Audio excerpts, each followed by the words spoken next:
guys, Barry Game here, back with some more Idle Heroes, and today we're going to follow up our testing from yesterday that we talked about.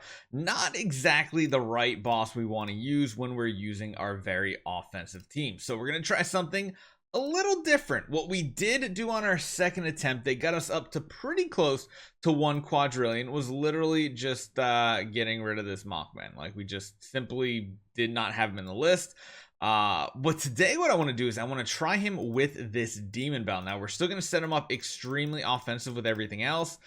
Even with his core, we are going to continue to use Vulcan's core here as well. We're just going to see if and how much damage he can do when he doesn't have the scaling antlers kings. As you guys know, this is 9% additional all damage dealt every single round, so you're over 100% additional all damage dealt by the end of the battle. And that's kind of the key point here, but we're going to see how this turns out. We're going to keep Gerke in the lineup. We're going to keep all these other things going.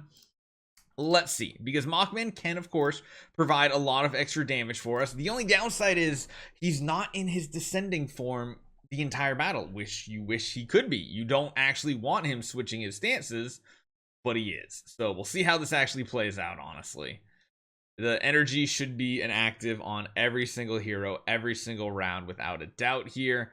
And we also have to worry about a little bit of RNG, mainly our Gerke hitting that holy damage active onto our Vulcan, which is just kind of impossible to tell, I think. Although maybe it also heals. Let me watch it next time. Big hit there, great. Honestly, still a lot of damage coming from the Mockman. Let's go. Let's slow this down. So yeah, I guess it does show. So we can see the heal portion of Gerke, which is also applying the holy damage buff, which is cool. So we can track that. The only thing we can't really track at this point is where the snake active is going. We can't tell who gets the snake buff, sadly.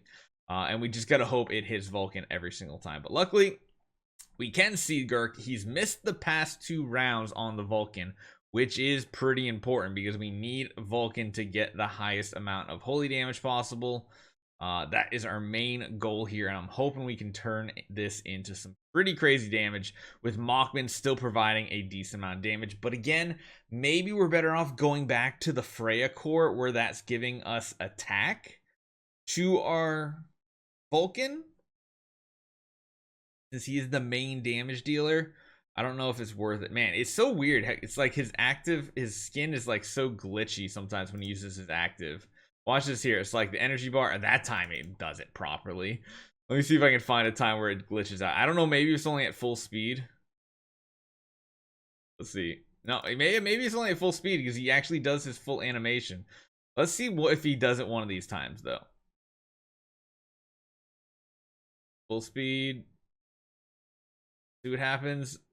No, he's still doing it. Occasionally you'll see damage proccing before he does his jump animation, which is really, really weird.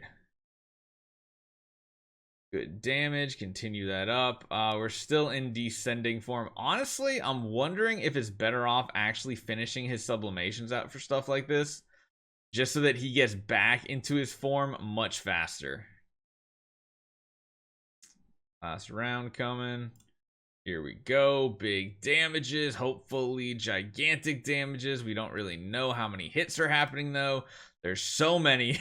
I'm interested to see what our Mockman damage is like though, if it's worth it or if it's better running another support with a different core.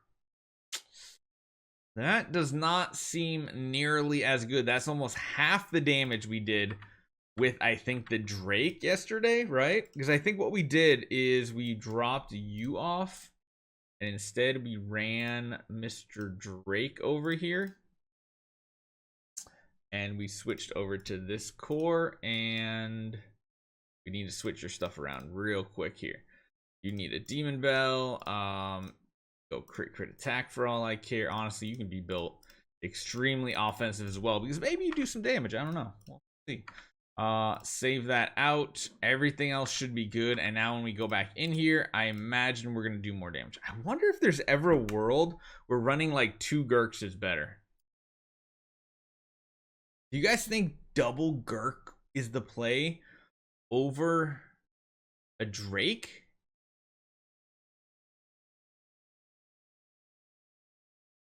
Because, like, when you really think about it, it's only 1 out of the 3 targets that Vulcan is hitting has the defense down.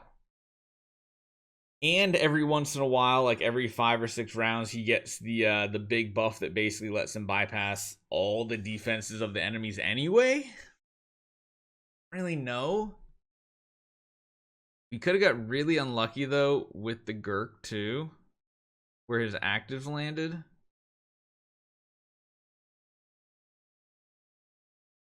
Could have been very unlucky with the snake too. There's so much RNG that goes into this. Just wish there was a way to track the snake like we can with the Phoenix.